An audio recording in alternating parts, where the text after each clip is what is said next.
How do I use the law of attraction to get my ex back? Hi, this is Coach Abby. Thank you so much for joining me again on Love Advice TV. By popular demand, I have to say, back to address this situation because I did a couple of videos referring to the law of attraction that are in our library, so feel free to browse them. But I think there's certain things that maybe we should clarify. First and foremost, how do we use the law of attraction to get my ex back? The first and most fundamental thing that we do is we ask. Sometimes we don't even know what we want. We don't even know how to ask. We need to ask. We need to ask exactly what it is that we want. And we need to believe that when we ask, it is given. Now, yes, you say, Abby, what are you talking about? It's ask, it is given. Yes, you have to believe source or the universe or whatever you want to call it, God, your higher power, whatever, has listened to your petition. It's a prayer of sense. You ask. When you pray, you believe your angels, the person you worship is listening to you. We have to look at it more or less along that same line. And then what we do is we quiet our minds. And why do we quiet our minds? Because when we quiet our minds, basically we are able to define that which we really want.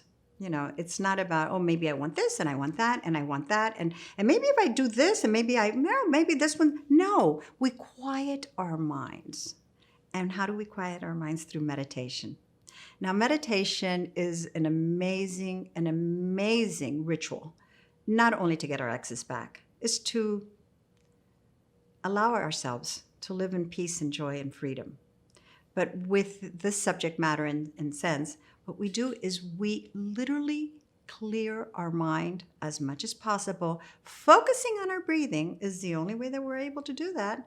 While we focus on our breathing, we completely release doubt, fear, all the reasons why they will not come back.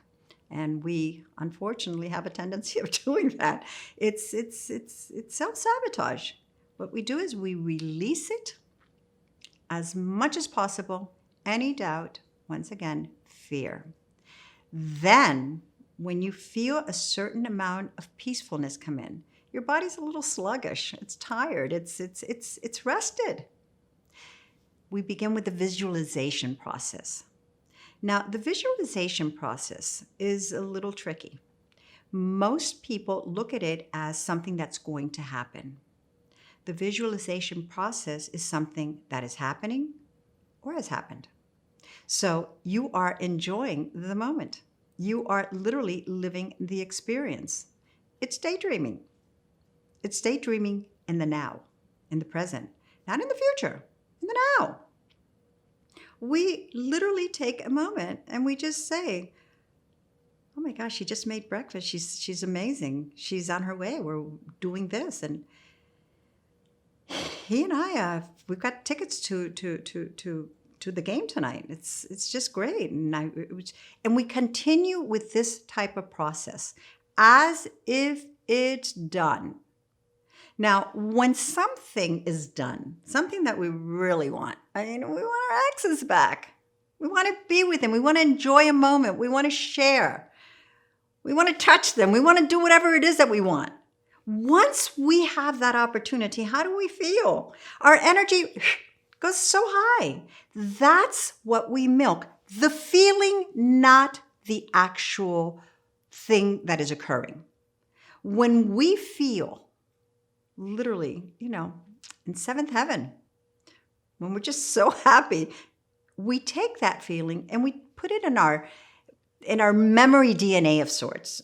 And we revisit that feeling. We don't revisit the thought. We revisit the feeling that we got from the thought. And our energy level goes up. Once our energy level is high, we are in a receptive mode.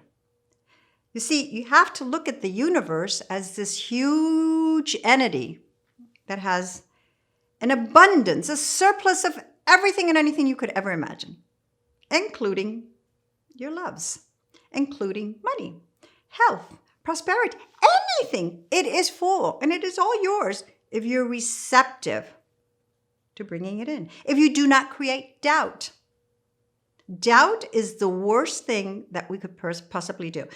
I find I've had sessions and we meditate together. We do everything together. That person is literally in tears of joy after it, and then says, "Do you think it's going to work, Abby?"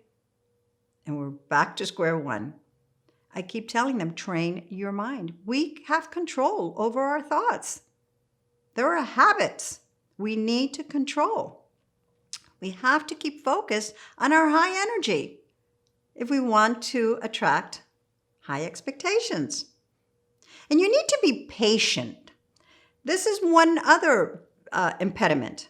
We want it now because we think that once we do everything that Abby says or Abraham Hicks says or Neville Goddard or any of the amazing people that know so much about law of attraction, we should be able to have that by this evening at 7 o'clock tonight. No, that's not the way the universe works. The universe is timeless. The universe will get itself in motion and things will come to you. But things will come to you when you least think about it. You've already put it out. You've got to believe it and just be in a receptive mode. And all of this is possible through gratitude. Now, gratitude is interesting because when things happen that are wonderful for us, we have a tendency, it's instinctual. Oh, thank you, God. Thank you so much for this, or thank you. And when things are not that great, it's like, well, why me? Try to get into the habit is thank you, God, for putting this challenge in front of me, but more importantly, for allowing me to grow from it. Bring gratitude into every element of your life. The more gratitude we have, the more gifts we receive. So it's basically very, very simple within its complexity. Whatever we give out, we receive. We give out doubt, fear, anger. We will get more doubt, fear, anger. I really believe it's why when it rains, it pours. Because we're like, oh my God, the roof is falling, that this is this, and blah, blah, blah, blah, blah, blah, blah, blah. And yes, things escalate and things keep going and piling up. Now, when we are in a high of sorts, when things are really great, people say, oh, they're on a streak. No, they're not on a streak. They're in a receptive mode. And that's what we need to do to work on with having our exes as our focal point, as in the receptive mode.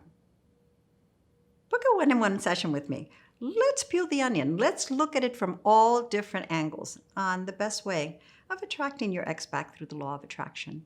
Please don't forget to subscribe to our channel below. It is a channel that is dedicated to you. It is done for you. Take advantage of it. There's so many topics that will help you navigate these challenging moments. Don't forget to put all your comments, any brief message, whatever it is that you feel, whether it's about this video or any other video, in the comment section below. I will try to answer each and every one of them in a timely fashion. Until next time, I'm Coach Abby.